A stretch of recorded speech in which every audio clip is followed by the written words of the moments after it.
ورحمة الله وبركاته. الحمد لله العلي العظيم، والصلاة والسلام على رسوله الكريم، أما بعد. 100 بار سوارا ہے ہم نے اس ملک کے گئے ہوئے برہم کو، 100 بار سوارا ہے ہم نے اس ملک کے گئے ہوئے برہم کو، یہ اہل جنوب بتلائیں گے کیا ہم نے دیا ہے عالم کو. دانشوران قوم اور شہدائیان ملت، آج 15 اگست ہے. ہندوستان کی تاریخ کا یہی وہ اہم اور یادگار دن ہے جب آج سے 77 سال پہلے ملک نے انگریزوں کے چنگل سے آزادی حاصل کی تھی، اور اس دن کو آزاد ہندوستان کا ہر خود مختار شہری بلا تفریق مذہب و ملت پورے جوش و خروش اور فخر سے جشن آزادی کے نام سے مناتا ہے، اور اپنے بزرگوں کی طویل جد و جہد، صبر و استقامت اور آزادی وطن کے لیے بے مثال ایثار و قربانی کو یاد کرتا ہے. محترم حضرات،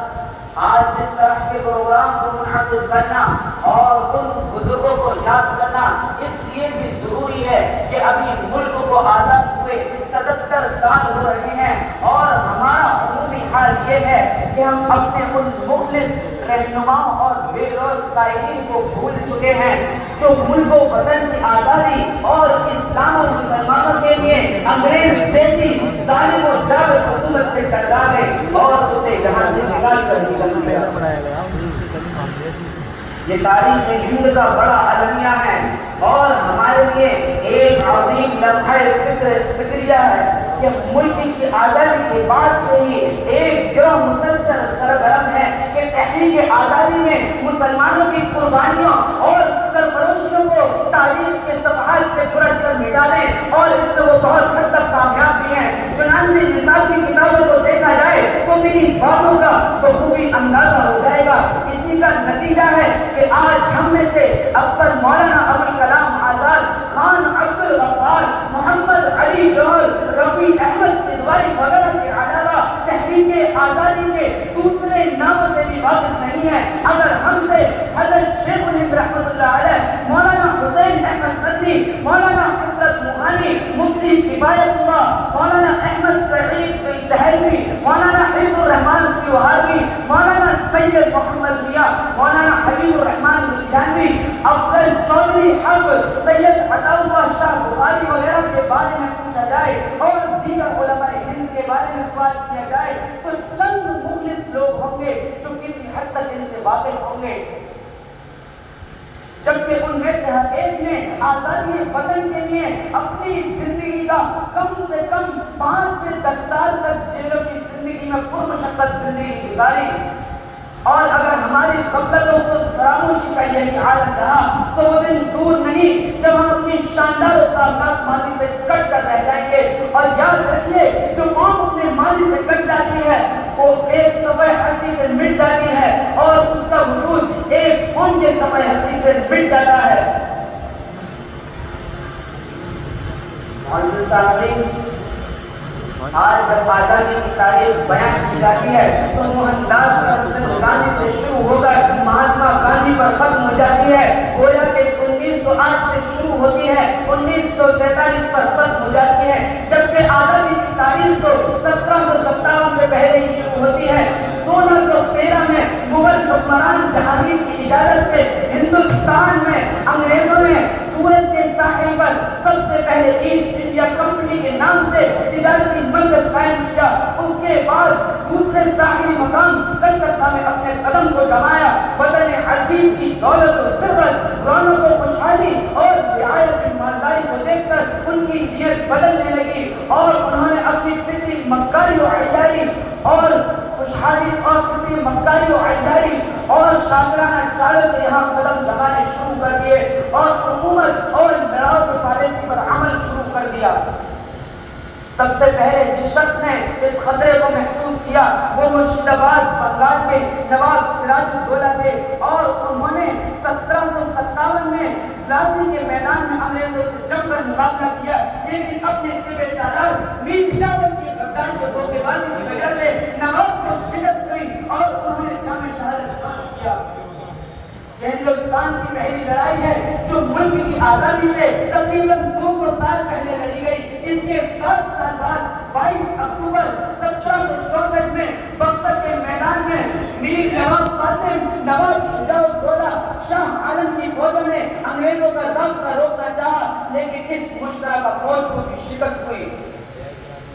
اور ادھر جنوبی ہند میں سلطان ٹیپو رحمۃ اللہ علیہ اور ان کے والد حیدر علی نے انگریزوں سے جم کر مقابلہ کیا اور پیدل کے کئی مقابلوں میں انگریزوں کو شکست دی۔ سلطان ٹیپو رحمۃ اللہ علیہ کی بہادری، شجاعت و بہادری، وطن پرستی اور حوصلہ مندی کو دیکھ کر انگریز سمجھ گئے کہ بغیر مکر و فریب کے اس پر قابو پانا ممکن نہیں۔ چنانچہ یہاں بھی انہوں نے وہی کھیل کھیلا جو بنگال میں کھیلا تھا اور میر صادق کو غداری پر آمادہ کر دیا۔ بالآخر سلطان ٹیپو رحمۃ اللہ علیہ 4 مئی 1799 کو انگریزوں سے لڑتے ہوئے شہید ہو گئے۔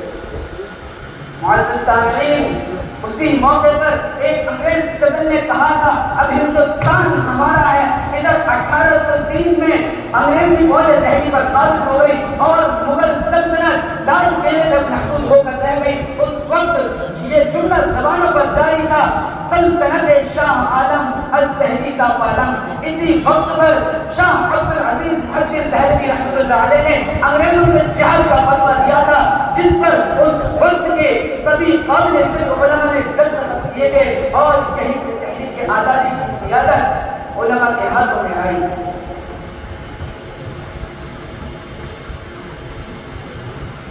حضرات گرامی،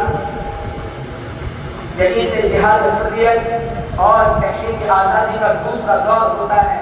جس کی قیادت و سیادت علماء کرام و صوفیاء اعظام کے ہاتھوں میں آئی۔ اس وقت تک میدانوں میں صرف مسلمان تھے جن کے بارے میں یہ کہا جاتا ہے کہ اس ملک میں تمہارا کچھ نہیں۔ اسی دوران 1857 کا تاریخی انقلاب آزادی پیش آیا، جس میں علماء حق بلکہ بانیان دارالعلوم نے قائدانہ کردار ادا کیا اور شاملی کے میدان میں بنفس نفیس تلوار کو لے کر انگریزوں کے خلاف میدان میں اترے، لیکن بدقسمتی کی وجہ سے یہ انقلاب ناکام ہو گیا۔ تو مسلمانوں، انگریزوں نے چن چن کر علماء اسلام سے ایسا انتقام لیا کہ خود ظلم و بربریت کو پسینہ آ گیا اور ایک انگریز مرد کے بقول 14,000 سے زیادہ علماء کرام شہید کیے گئے۔ مغربی اور یوپی دہلی جیسے مردم خیز علاقوں کا یہ حال تھا کہ کئی گاؤں تک کوئی جنازہ پڑھانے والا نہیں ملتا تھا۔ ان سب کے باوجود ان سرفروشوں کی زبان پر یہی شعر تھا، سرفروشی کی تمنا اب ہمارے دل میں ہے، سرفروشی کی تمنا اب ہمارے دل میں ہے، دیکھنا ہے زور کتنا بازوئے قاتل میں ہے۔ دارالعلوم دیوبند کا قیام دراصل تحریک مرکز اور چھاؤنی کے طور پر ہوا۔ بقول حضرت شیخ الہند رحمۃ اللہ علیہ اس پر تعلیم کا دروازہ اڑایا گیا تھا۔ جمعیت علماء ہند کا قیام بھی اس سلسلے کی ایک کڑی تھی۔ اور معزز سامعین، یہ تحریک آزادی کا سب سے دردناک پہلو یہ ہے کہ جب کارنامے آزادی اپنی منزل تک پہنچا تو ملک کی آزادی تقسیم کی خوفناک صورت میں ظاہر ہوئی، جس نے فرقہ پرست تنظیموں کو بہت تکلیف پہنچائی۔ یہ تنظیمیں ایک منظم انداز اور پلان کے تحت پورے ملک پر چھاتی چلی گئی۔ پھر وہ دور بھی آیا کہ مرکز میں ان کی حکومت قائم ہو گئی، پھر تو ان کو بلے کھولنے کا موقع مل گیا۔ ایک طرف تو ملک کے جمہوری کردار اور دستور کے سیکولر کو بچانے ختم کرنے کی کوشش اور سازشیں کی جا رہی تھی، تو دوسری طرف فرقہ پرست عناصر کے ذریعے ہندوؤں اور مسلمانوں کے دلوں میں نفرت و عداوت کی خلیج پیدا کرنے اور اس کو وسیع سے وسیع تک کرنے کی ہمہ وقت کوششیں جاری ہیں، جس کے نتیجے میں ہندو مسلم اتحاد بین المذاہب و مذاہب کو سخت خطرہ ہے۔ صدیوں سے جس مثالی انداز میں تمام مذاہب کے لوگ آپس میں مل جل کر رہتے تھے، وہ ہندوستان کی مایا ناز تہذیب کا حصہ تھا، مگر اس وقت جو صورتحال ہے اس میں باہمی منافرت دن بدن بڑھتی ہی جا رہی ہے، جو انتہائی تشویشناک بات ہے، اور متحدہ قومیت ہندوستان کی سالمیت اور خود مسلمانوں کے تحفظ کے لیے خطرے کی گھنٹی ہے، جس نے ملک کے تمام باشعور اشخاص اور دانشوران کو تشویش میں مبتلا کر دیا ہے۔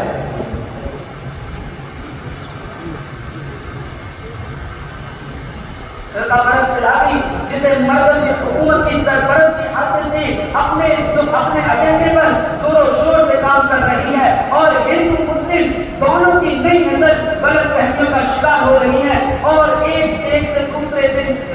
بدن ان کے درمیان نفرت بڑھتی جا رہی ہے، جس کے اثرات ہر جگہ اور ہر سطح پر ظاہر ہو رہے ہیں۔ برادران ملت، یہ انتہائی نازک وقت ہے۔ ایسے وقت میں ہم پر بالخصوص علماء اکرام و اہل مدارس پر ضروری ہے کہ خواب غفلت سے اٹھیں اور اپنی اسلامی تعلیمات اور سیرت نبوی کی روشنی میں فرقہ پرست عناصر کے ذریعے پھیلائے ہوئے شکوک و شبہات کو دور کریں، اور انہیں اعلیٰ اسلامی اخلاق و کردار اور مذہبی رواداری کے ذریعے اپنے آپ سے قریب کریں، اور انہیں اسلامی تعلیمات سے آگاہ کر کے مشترکہ پرسکون اور قومی اتحاد و اتفاق والی زندگی گزارنے کا ماحول بنائیں۔ غیر مسلم نئی نسل اور سیدھی سادی عوام کے سامنے تحریک آزادی کے ہندو مسلم لیڈران اور علماء اکرام کی مثالی اتحاد کی تاریخ پیش کریں، اور ماضی کی تاریخ کے ان اوراق کو ان کے سامنے لائیں جہاں یہ دونوں قومیں شکل و شکل کی طرح رہتی تھی۔ میں اپنی بات کو شعر پر ختم کرنا چاہتا ہوں۔ نہ سمجھو گے تو مٹ جاؤ گے اے ہندی مسلمانوں، نہ سمجھو گے تو مٹ جاؤ گے اے ہندی مسلمانوں، تمہاری داستان تک نہ ہوگی داستان میں۔ واہ